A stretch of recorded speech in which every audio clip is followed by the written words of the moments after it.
সবাই ভালো আছেন, আল্লাহর অশেষ রহমতে আমিও ভালো আছি। এই যে প্লেটে সাজানো দেখতেছেন, এগুলো আমি রান্না করব। এই যে পেঁয়াজ কেটে নিছি, কুমড়ো কেটে নিছি, তারপরে এখানে আছে মুরগির মাংস ভুনা করবো আর কুমড়া ভাজি করবো। এই যে কড়াইতে আমি তেল গরম দিয়ে দিছি, এখন তেলটা গরম হইতেছে। গরম হইলে আমি মাংসটা ভাজা নিব একটু হালকা করে লালভাবে। তেল অবশ্য গরম হইতেছে, এখন হয়েছে গরম হয়ে গেছে। এখন আমি মাংসটা দিয়ে দিব। মাংসটা এই যে দিয়ে দিব, দেখছেন, আপনাদেরকে দেখাইতেছি। এই মাংসটা দিয়ে দিলাম, এই দিয়ে দিছি।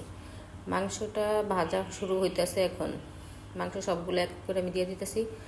এই বাকি সবগুলো একবারে নাই, ফিনিশ করে লেছি, সব দিয়ে লেছি, দেখছেন। দিয়ে এখন এই যে ভাজা হইতেছে। আমি আবার কুচুনটা হাতে নিছি, কুচুনটা হাতে নিয়ে একটু লাইরা সেরা দিতেছি, মানে পাস করে দিতেছি চারিদিকে সমানভাবে, যে সবগুলো ঠিকঠাকভাবে হোক। এই লাইরা সেরা দিয়ে এখন সমানভাবে দিছি। দিয়ে এখন আমি একটু আমি জিরাইতেছি এখন। তারপরে 1 ফিট হয়ে গেলে আরেক ফিট আবার উল্টে দিব, তখন আবার কাজ শুরু হয়ে যাবে। এই যে এখন মনে হয় 1 ফিট হয়ে গেছে, আমি দেখতেছিলাম, হ্যাঁ হয়ে গেছে গিয়ে। আমি এক এক করে উল্টে দিতেছি, সবগুলো এভাবে এক এক করে উল্টে দিবেন। উল্টে দেওয়ার পরে আরেক ফিট হয়ে গেলে পরে উঠাইয়ে নেবেন। এই যে হয়েছে এটা আবার লাগিয়ে রয়েছে। আমার কড়াই দৌড় দিতে আছে, কড়াই হয়েছে যে দৌড় তো দিবই, কারণ হয়েছে যে এক হাতে ক্যামেরা, এক হাতে দুই হাতে তো একসাথে লুচনি দিয়ে ধৈরা ইয়েভাবে করতে হয়, কিন্তু আমার তো এক হাতে ক্যামেরা, আমি ঠিকভাবে করতে পারতেছি না, এক হাতে যা পারতেছি তাই করতেছি। এই যে আমি এগুলো উল্টাইতেছি, এভাবে উল্টানো সবগুলো হওয়ার পরে হয়েছে যে এই যে আমি এখন উঠিয়ে নিতেছি, দেখছেন। এক এক করে সবগুলো এভাবে উঠিয়ে নেবেন। এটা আবার পরে যেতেছে, আমি আবার উঠিয়ে নিয়ে নিছি। নিয়ে হয়েছে যে এই যে সবগুলো উঠিয়ে নেওয়ার পরে এই যে আমি এখন সবগুলোই উঠানো শেষ হওয়ার পরে এখন আমি দিয়ে দিছি পেঁয়াজ। সবগুলো পেঁয়াজ দিয়ে দিব। এই যে দিতাছি, এক এক করে দিতাছি, আপনারা তো দেখতেই আছেন। এখন দিয়ে দিলাম দারচিনি আর এলাচ দেওয়ার পরে আমি দিয়ে দিলাম এখানে আরো 2টা এলাচ, মোট 5-6টা এলাচ দিছি এখানে। তারপরে দিয়ে দিলাম গোলমরিচ, কয়েকটা গোলমরিচ দিয়ে এখন একটু লাড়াচাড়া দিলাম। লাড়াচাড়া দিয়ে পরে মনে হইতেছে যে তেল একটু কম লাগতেছে, পরে আবার আরেকটু তেল ঢাইলা দিলাম, বুঝছেন আপনারা। আরেকটু তেল ঢাইলা দিয়ে এখন আমি ভালো মতো লাড়াচাড়া দিতেছি। এই যে লাড়াচাড়া দিয়ে চারিদিকের পেঁয়াজগুলো একসাথে ভালোভাবে মিশিয়ে নিতেছি। এখন একটু ব্রাউন হয়ে গেছে আমার পেঁয়াজগুলো। এখন আমি দিয়ে দিলাম আদা বাটা দিয়ে আদা বাটাটা একটু ভাজা করে নিব পেঁয়াজের সাথে। এই যে ভাজা করতেছি, এখন লাড়াচাড়া দিয়ে মিশিয়ে দিতেছি চারিদিকে ভালোভাবে। মিশিয়ে দেওয়ার পরে আমার মিশানো হয়ে গেছে, ভাজা হয়ে গেছে। হয়ে যাওয়ার পর এখন আমি হালকা একটু পানি দিয়ে দিলাম। পানি দিয়া একটু কষিয়ে নিব ভালো মতো, পেস্টে যেগুলো ইয়ে করে নিব ভালো মতো। এই যে লাড়াচাড়া দিয়ে আবার এই পানিটাও ভালো মতো চারিদিকে মিশিয়ে দিয়ে সমান করতেছি। সমান করার পর এখন আমি দিয়ে দিলাম একটু লবণ, হালকা না মানে যেটুকু লাগবে ওইটুকুই দিছি লবণ দেওয়ার পরে দিয়ে দিলাম এই যে হলুদের গুঁড়া, যার তরকারিতে যেরকম লাগবে সেই অনুযায়ী দিবেন। এই যে এখন আমি মরিচের গুঁড়া দিলাম 2 চামচ, আর একটু পরে দিয়ে দিলাম।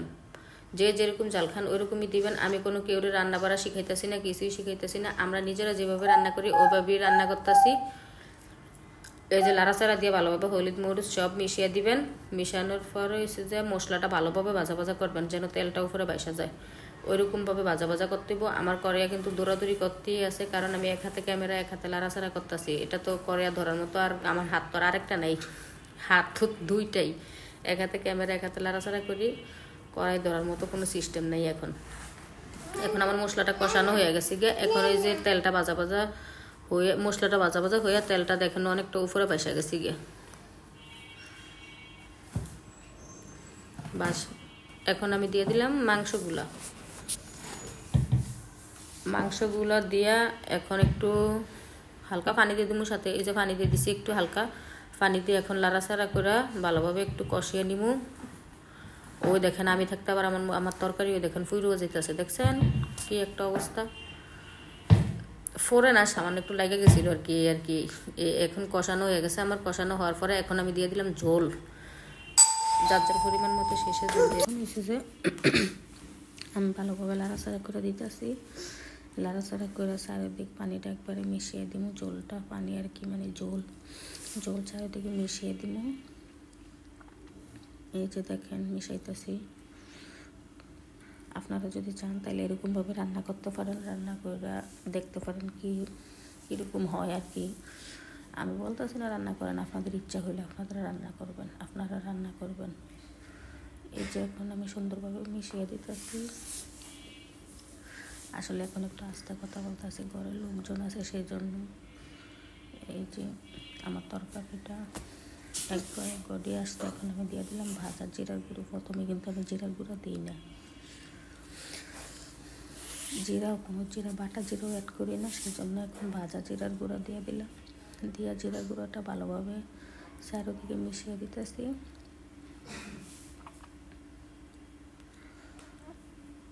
চারিদিকে মিশানো হইতেছে এখন।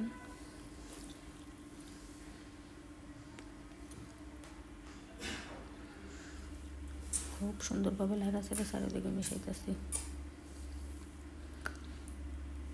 এখন মিশানো হয়েছে, অপেক্ষা করতেছে হওয়ার। এই যে দেখেন অনেকটা কিন্তু আমার তরকারি হয়ে গেছে, প্রায় হয়েই গেছে, তেলগুলো উপরে বাইসে আসছে। এখন আমার এই তরকারি অনেকটাই পুরাটাই হয়ে গেছে, অনেকটা বলতে না। এখন আমি নামিয়ে নিলে তরকারির ফাইনাল রূপটা দেখবেন।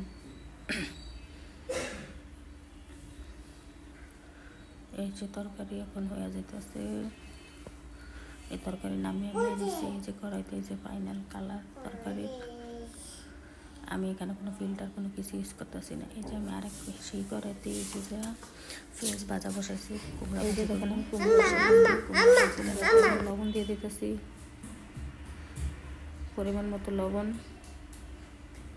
তারপরে দিয়ে দিলাম হালকা হলুদের গুঁড়া, হালকা মরিচের গুঁড়া, কারণ ভাজিতে বেশি হলুদের গুঁড়া বেশি মরিচের গুঁড়া দিলে একবারই হয়ে যাবে। আমার কাছে যেহেতু কাঁচামরিচ নেই তার জন্য মরিচের গুঁড়াটা দিছি, তা না হলে আমি মরিচ দিতাম, কাঁচামরিচ আমার কাছে ছিল না, সেই জন্য আর কি মরিচের গুঁড়া দিলাম। এখন আমি লাড়াচাড়া মিশিয়ে নিতেছি। মিশানো হয়ে গেছে এখন এই যে ধনিয়া পাতা, এই ধনিয়া পাতাগুলো ভাজা হইলে, কুমড়া ভাজি ভাজা হইলে কিন্তু পরে আমি দিব। আমার কুমড়া ভাজি একবারে ভাজা হয়ে গেছে, অলরেডি হয়েই গেছে। এখন আমি এই যে নামাইছি, দেখছেন। আল্লাহ হাফেজ।